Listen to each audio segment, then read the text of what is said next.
Hello viewers, আসসালামু আলাইকুম। Welcome back to my channel. সবাই কেমন আছেন? আশা করি সবাই অনেক ভালো আছেন। তো আজকে নতুন আরেকটি ভিডিও নিয়ে এসেছি আপনাদের মাঝে। দূরে এবং কাছে যে যেখান থেকে আমার এই ভিডিওটা দেখছেন তাদেরকে জানাই অসংখ্য ধন্যবাদ। তো এই ব্লগটি হচ্ছে আমার ভাই এসেছিলেন। তো আমার ভাই আসা উপলক্ষে কি মানে আমি মেনুতে রেখেছি, কি রান্না করেছি সবকিছুই আপনাদের সাথে শেয়ার করব। তো এটা হচ্ছে সকালবেলা আমরা ঘুম থেকে উঠে কি নাস্তা করব। তো রাতের তরকারি রয়েছিল মুরগির মাংসের। তো ভাবলাম ওইটা দিয়ে মনে করেন রুটি দিয়ে খাওয়া যাবে। তো ওইখানে আমি রুটির ডোটা মিক্স করছিলাম আর স্ট্যান্ডটাও আনতে ভুলে গেছি। আসলে স্ট্যান্ড দিয়ে ভিডিও মেক করা একেক সময় এত বোরিং লাগে। তাই হাত দিয়ে এরকম মানে এক হাতে ফোন আর এক হাতে এইভাবে আপনাদের সাথে মানে যতটুকু মানে শেয়ার করা যায় আরকি। আর এই ডোটা একদম পারফেক্ট হয়। কারণ আমি কেউ আছে মানে পাতিলার মধ্যে অ্যা ময়দার ডো তৈরি করেন। আর আমি আবার পাতিলা থেকে এইভাবে করি মানে গরম পানি দিয়ে মিক্স করে। তো ১ম এ আমি গরম পানি দিয়ে মিক্স করবার আগে ময়দার মধ্যে একটু লবণ দেই। তারপরে যখন পানি দিয়ে মিক্স করা হয়ে যায় সামান্য মানে হাতে মাখানোর আগে হাতে একটু তেল দিয়ে মানে ১ টে এ ১ টেবিল চামচ মানে ময়দার আন্দাজ করে আরকি দিয়ে দেই আরকি তেল। তো ভালো করে মথে নিলে ময়দার ডোটা পারফেক্ট হয় আরকি। তো আমি আপনাদের সাথে একদিন শেয়ার করব যে আমি যে ময়দার ডোটা তৈরি করি। আর রুটিগুলো এমন তুলতুলে হয় মানে খেতে আসলে একদম সফট হয়ে যায়। তো এখানে আমি রুটি বেলছিলাম। তো এই টাইসের মধ্যে রুটি বেললে অনেক সময় মানে স্লিপ করে। এটা হচ্ছে আমার চুলার পাশের সেকশন। তো আমি নিচে একটা মানে কিচেন টাওয়াল দিয়ে দেই যাতে মানে ওই খাটটা রুটি বেলার যে খাটটা ওইটা যাতে মানে পিছলে না যায়। তো রুটি অ্যা গোল হয়, অনেক সময় দেখা যায় যে অল্প একটু বাঁকা হয়ে যায়। মোটামুটি আমি গোল করতে পারি। আল্লাহর রহমতে ১ম থেকেই আমি গোল করতে পারি রুটি। এখানে রুটিগুলো মেক করছিলাম আর আমার মেয়ে সে এমন ডিস্টার্ব করছিল, মানে রুটি বেলতে দেখলেই ও মানে ওর একটা ছোট মানে খাট বেলুন আছে। ওইগুলা ওকে বের করে দিতে হয়। ও মানে বেলবে। তো এখানে তো আমি আবার পেটিও মেক করছিলাম। তার উপর আবার মানে রুটিও বেলছিলাম। ২ টা কাজ একসাথে। আবার অন্যদিকে রুটি গুলো সেঁকেও নিচ্ছিলাম। তো ও এসে ডিস্টার্ব করছিল।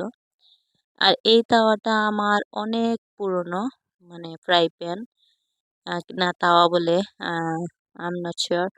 তো এটা আমার মানে অনেক পুরনো আরকি। তো এই তাওয়াটার মধ্যে জাস্ট আমি তাওয়াই বলি। যেহেতু এটাকে তাওয়াই বলি আমি সবসময়। তো এই তাওয়াতে মনে করেন রুটি খোলা দিলে বা মাছ ভাজি করলে এত সুন্দর হয় আরকি। নিচে লাগে না এমনভাবে সুন্দর করে হয়। এটার মানে ১ম এ মনে করেন একটু ছিল, উম একদম হোয়াইট কালার ছিল। তারপর আমি এটাকে মানে স্টিলের যে আমডার মাজুনি থাকে, ওই স্টিলের মাজুনি দিয়ে না মেজে আমি জাস্ট ননস্টিকের মতো মানে জাস্ট ময়লাগুলো ক্লিন করতাম। তো মাজুনি ব্যবহার না করায় নিচে যে কালো যে একটা প্রলেপ পড়েছে, ওই কালো প্রলেপে ননস্টিকের মতো একদম হয়ে গেছে। তো যারা আমার আগের ভিডিও দেখেছিলেন তাদের সাথে আমি এই কথাটা শেয়ার করেছিলাম। তো যতটুকু পারি উপর আ এই তাওয়াটার উপর ভালো করে মানে ক্লিয়ার রাখার চেষ্টা করি। যেহেতু এটা দিয়ে মানে বেশিরভাগ সময় ভাজা-পোড়া করা হয়। আর এই তো হচ্ছে আমাদের মাংসের তরকারি। এটা শিমের বিচি দিয়ে রান্না করেছিলাম। যারা আগের ভিডিও দেখেছেন তারা হয়তো নিশ্চয়ই দেখেছেন। তো শিমের বিচিগুলো ভেঙে একদম মানে ভর্তা হয়ে গেছে। আর মাংসগুলো জাস্ট রয়ে গেছে। তো এখানে রুটি খোলা দিচ্ছিলাম। আগেরটা মানে ফুলেনি। এইটা ফুলেছে। তাই ভাবলাম আপনাদের সাথে একটু ক্লিপ শেয়ার করি। তো রুটি মানে একটু ফুললে এত ভালো লাগে মনে হয় যে না রুটিটা পারফেক্ট হইছে। কিন্তু অনেক সময় দেখা যায় রুটি ফুলে না। আসলে রুটি মানে সেঁকা এটা একটা মানে ধৈর্যের কাজ। যদি আপনি তাড়াহুড়ো করে বেশি আগুন দিয়ে রুটি সেঁকেন তাহলে কিন্তু রুটিটা পুড়ে যাওয়ার সম্ভাবনা থাকে আর ভিতর থেকেও কাঁচা রয়ে যায় আর আ না ফুলার সম্ভাবনা বেশি থাকে। তাই একটু অল্প আঁচে সময় নিয়ে রুটি সেঁকলে ভালো হয়। আর আমার একটা অভ্যাস আমি মানে রুটি সেঁকলে মনে করেন যে হ্যাঁ, রুটি একদিকে বেলতে থাকি আরেকদিকে রুটি সেঁকতে থাকি এইভাবে করি আরকি। আর এখানে ২ টা রুটিকে আমি মানে পরোটা বানাচ্ছিলাম তেলে ভেজে। তো আমার মেয়ে আবার শুকনো রুটি খায় না, ওকে তেলে ভেজে দিতে হয়। ও তেলে ভাজা রুটি বেশি পছন্দ করে। তো এখানে ওর জন্য নিচ্ছিলাম। তো ওকে ২ টা দিয়েছিলাম। আ ও ২ টা খায়নি। ও ১ টা খেয়েছে। তো ট্রাই করি ওকে মানে ওর সামনে আরকি একটু বেশি প্রেজেন্ট করার। মানে ও যাতে বুঝতে পারে যে ওকে মাম্মি কম দেয়নি। আমরা যেভাবে খাই আমরা তো মনে করেন ৪ টা নিয়ে বসি অথবা ৩ টা নিয়ে বসি। ও যদি একটু ভারী রুটি হয় তাহলে ২ টা খাই। তো ওকে আমি ওর আন্দাজে ২ টা দেই। তো একটা খায়, একটা খায় না। অনেকদিন দেখা যায় একটার অর্ধেকই খায় আর একটা পুরা খায়ই না। এরকম থাকে। তো বাচ্চা মানুষ বাচ্চাদের মানে প্রতিদিন নিত্য নতুন খাবার দেওয়াই মানে উত্তম। তো কি আর বলবো ওকে রুটি দিলাম কিন্তু ও রুটি মানে খাবে না। মানে পরোটা দিলাম আরকি। পরোটা খাবে না ও নাকি নুডলস খাবে। তো নুডলস বানানো মানে রুটি বানানোর পর আপনারা যারা রুটি বেলেন তারা তো বুঝতেই পারেন যে রুটি বেলার পর কত কাজ থাকে। নোংরা হয়ে যায় একদম কিচেন। তো ওকে আবার নুডলস মেক করে দিতে হয়েছিল। আর এই তো আমাদের সকালের নাস্তা-বাস্তা। তো আজকের ভিডিওটা এতক্ষণ পর্যন্ত যারা দেখে ফেলেছেন তাদেরকে একটাই রিকোয়েস্ট করব যে প্লিজ একটা লাইক দিয়ে আমার ভিডিওটা কন্টিনিউ করবেন। আর যদি ভালো লাগে অবশ্যই আমার চ্যানেলটাকে সাবস্ক্রাইব করে দিবেন। আজকের ভিডিওটা স্কিপ করবেন না কারণ আজকের ভিডিওতে থাকছে আ দাওয়াতের মানে দাওয়াত বলতে মানে অনেক কিছু রান্নাবান্না করব। গেস্ট আসবেন। আ গেস্ট হচ্ছেন আমার বড় ভাই। তো উনি আর মনে করেন ১ সপ্তাহের মতো দেশে আছেন। যার কারণে উনি আমাদের বাসায় আসছেন বিদায় নেওয়ার জন্য। উনি বিদেশে থাকেন, বাইরে থাকেন। তো চলে যাবেন আর ১ সপ্তাহ আছেন দেশে। তো উনার জন্য আরকি মানে আজকে কি রান্নাবান্না করি। তো আমি ভাবছিলাম যে ভাইয়া আজকে আসবেন না, কালকে আসবেন। আজকে যাবেন আমার বোনের বাসায়। তো ওইখানে গিয়ে আমি ভাবছিলাম যে থাকবেন। কিন্তু না উনি ওনার সময় নেই। যার কারণে আপার বাসায়ও মানে দুপুরে খেয়ে বিদায় নিয়ে তারপর আমাদের বাসায় এসে সন্ধ্যাবেলা চলে যাবেন, খাবেন না। তারপরে তো বোনের মন মানে না আমি ওনার জন্য যতটুকু পেরেছি মানে রান্না-বান্না করেছি। তাই আপনাদের সাথে যতটুকু পেরেছি শেয়ার করেছি। প্লিজ ভিডিওটা স্কিপ করবেন না। দেখে নিবেন সম্পূর্ণ ভিডিওটা। আর এখানেই তো আমার মেয়ে মানে স্যুপ নুডলস বানিয়ে দিয়েছি ওকে। ও ডিমটা অনেক সময় খায় না, স্কিপ করে। যার কারণে আর চটপট ওকে জাস্ট স্যুপ নুডলস বানিয়ে দিয়েছি। ওটাতে আর কোনো মানে ডিম এড করিনি। আর এখানে কিছু বড়ই মানে যারা আব্বু নিয়ে এসেছিলেন, তো দোকানে থেকে নিয়ে এসেছিলেন। দোকানে আমাদের একটা স্টাফ ও বাসা থেকে নিয়ে এসেছিল ওদের গাছের। বড়ই আ অনেকগুলো অনেক টক ছিল। আর এই টক বড়ই দিয়ে আমি ভাবছি যে একটু এরকম আস্ত মানে বড়ির আচার দিব। যারা বড়ির আচার রেসিপি পেতে চান তারা আমার চ্যানেল ঘুরে আসতে পারেন। ওইখানে আমি আমার বড়ই আচারের যে রেসিপি মানে কিভাবে আমি তৈরি করি, মেক করি ওগুলা আপনাদের সাথে মানে শেয়ার করে ফেলেছি আগেই। যারা নতুন ভিউয়ার্স আছেন তারা যদি আমার আচারের রেসিপি দেখতে চান অবশ্যই ঘুরে আসবেন আমার আগের ভিডিওগুলোতে। তারপরে এই তো রাতের বেলা যারা আব্বু মুরগি নিয়ে এসেছিলেন ওইগুলা রাতে কাটা হয়নি যেহেতু অনেক রাত হয়ে গিয়েছিল। আর ঘুমও বেশি পাচ্ছিল যারাও ঘুমাতে চাইছিল আর রাতে আর কাটা হয়নি। তো এখানে আমি সকাল ঘুম থেকে উঠেই ফ্রিজ থেকে বের করে নিয়েছিলাম মাংসগুলো। এখন এগুলাকে ভালো করে কেটে নিব। তো ২ টা কক মুরগ নিয়ে এসেছিলেন ওইগুলাকে আমি ইয়ের পিস দিব আরকি রোস্টের পিস দিব। তো বেশি কিছু রান্না করব না। আমার ভাই আবার মানে বড় ভাইয়া আবার খান না। মানে বেশি তরকারি রান্না করলে দেখা যায় ১টা ২টা মানে খান, ১ প্লেট ভাতই খান, বেশি খান না। যার কারণে আর বেশি কিছু রান্না করব না। বেশি কিছু রান্না করলে পরে দেখা যায় ওগুলা রয়ে যায় আর খাওয়া হয় না আরকি। তো এই চাকুটা দিয়ে মানে কাটছিলাম আরকি। তো ওই সময় আমার হাতের মধ্যে একটু লেগে গিয়েছিল। মানে চাকুটাতে ধার কম ছিল। তারপর আমি ধার দিয়েছিলাম আরকি, দাঁড়িয়েছিলাম বলছি। ধার দিয়েছিলাম চাকুটাতে আর অতিরিক্ত ধার হয়ে গিয়েছিল। তো যার কারণে হাতে লেগে হাতটা মানে একটু অল্প কেটে গিয়েছে। তো এমন সময় আসে যে হাত কাটুক, হাত পুড়ুক মানে ওই মানে কষ্টটা, ব্যথাটা লাগে না। যেহেতু আমরা এখন সংসারে আছি। তো আগে যখন বিয়ের আগে হাত কাটতো, তখন ওই মানে কাটা আঙুল নিয়ে বসে থাকতাম। তখন ব্যথাও করতো আর কমতোও না। আর এখন রান্নাবান্নার কাজে ব্যস্ত থাকি।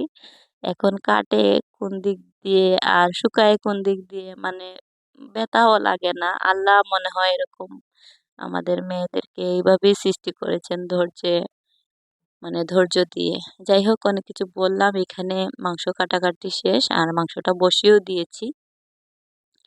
আল্লাহ, আজকে এমন একটা অবস্থা, কি বলবো?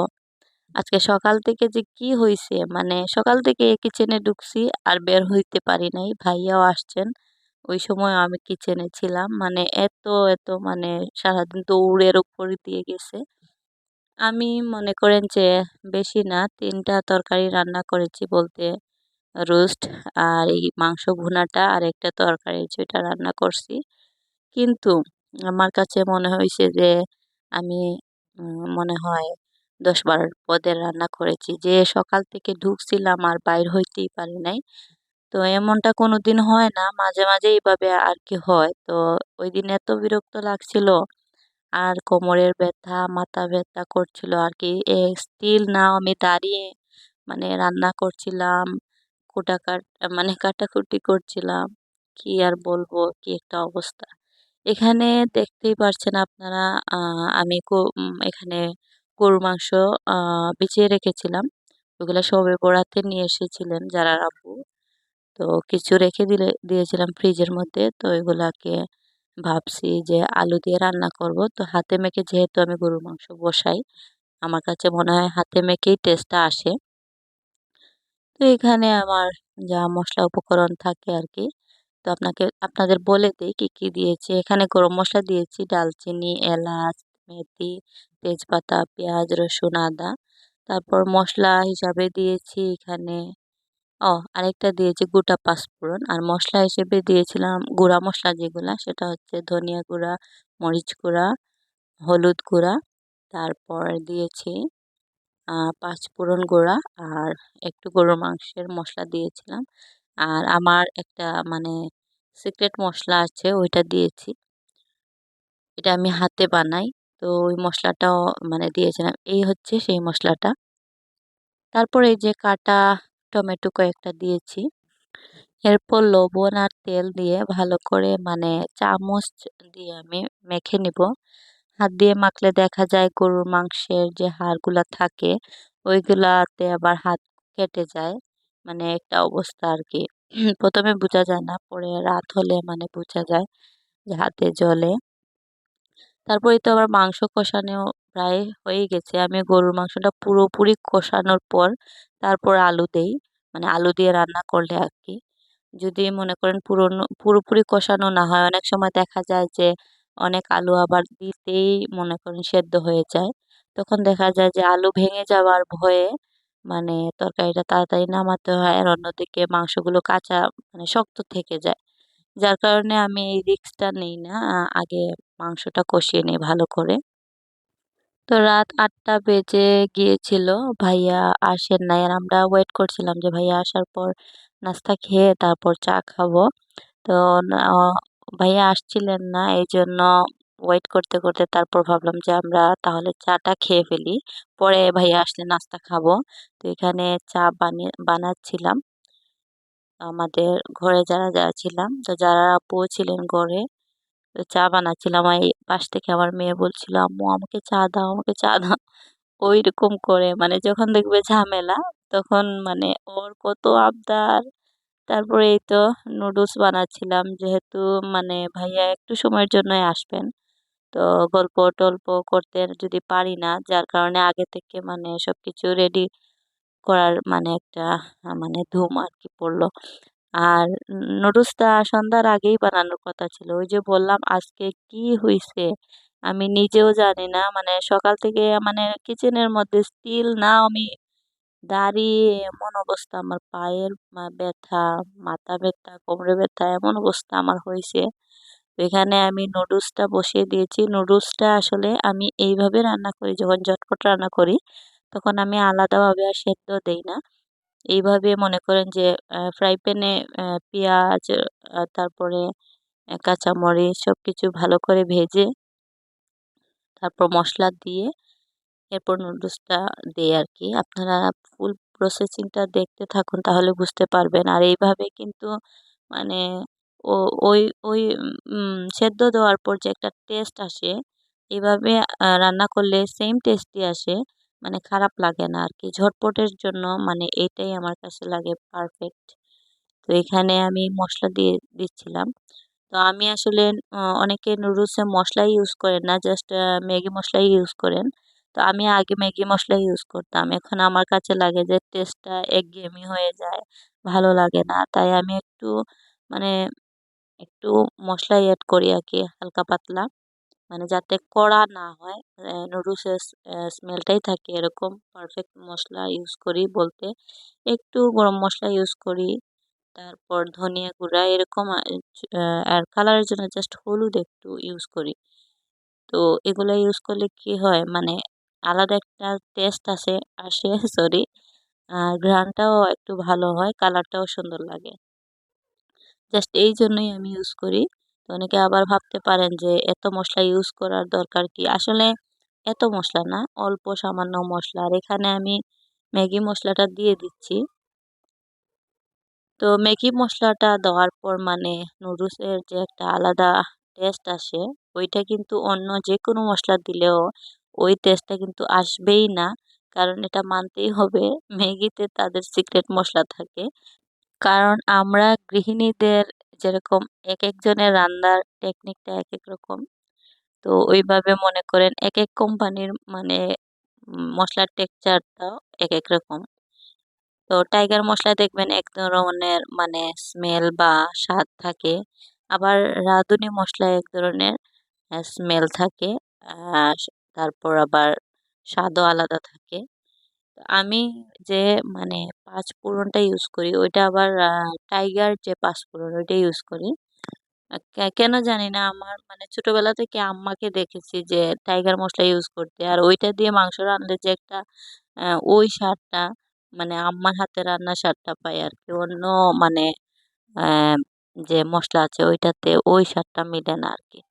তো যাই হোক, অনেকে আবার বলবেন যে রাঁধুনি আবার ভালো। এখানে আমি কোনো স্পন্সর দিচ্ছি না, জাস্ট আমি যেটা মানে পছন্দ করি সেটাই ইউজ করি, আমার কাছে ভালো লাগে।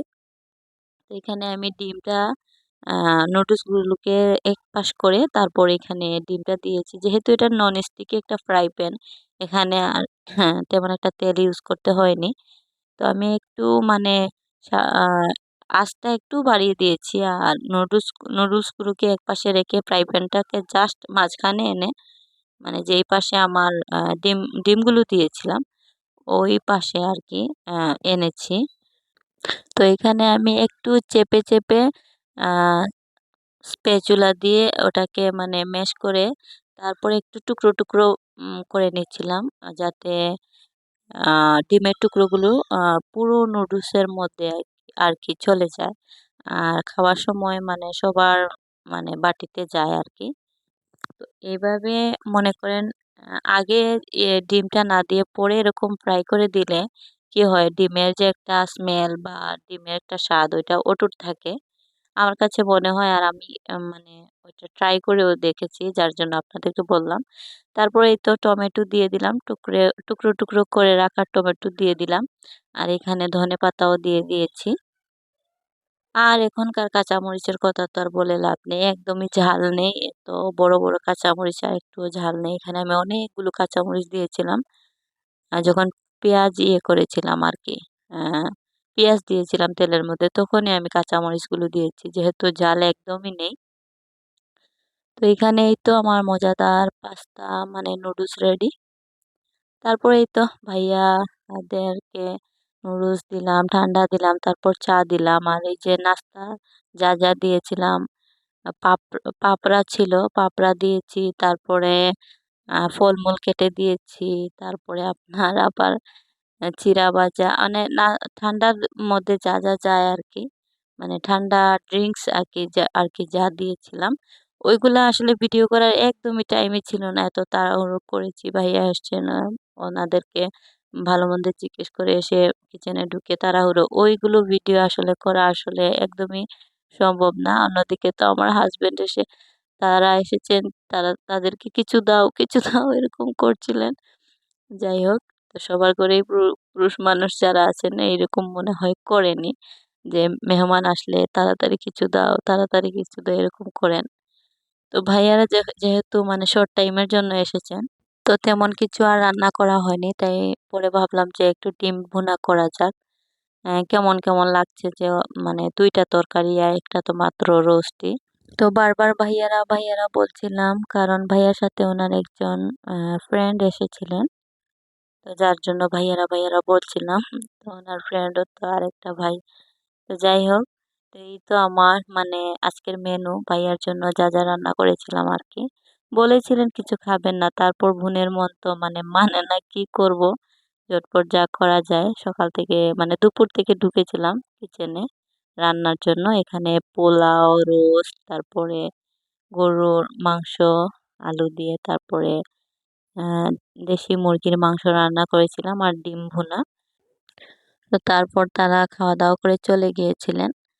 আর এখানে ভাইয়া আসার সময় মিষ্টি, দই, আর তো যার আর কত লিস্ট ওর মামাকে, মামা তুমি আমার জন্য এটা নিয়ে আসবা, ওইটা নিয়ে আসবা, অনেকগুলা চিপ চকলেট ও আগে থেকে নিয়ে লুকিয়ে রাখছে, ওকে যদি আমি খেতে না দেই। আর এখানে একটা মানে ললিপপ ভাইয়া এনেছিলেন, মানে মুরগি, মোরগ যে থাকে ওই ক্যাটাগরির।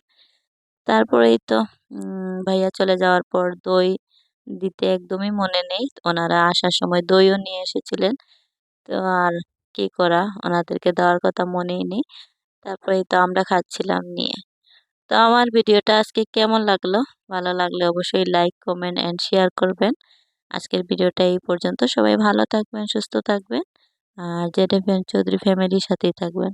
আজকের মতো এখানেই বিদায় নিয়ে নিচ্ছি। সবাই ভালো থাকুন, সুস্থ থাকুন।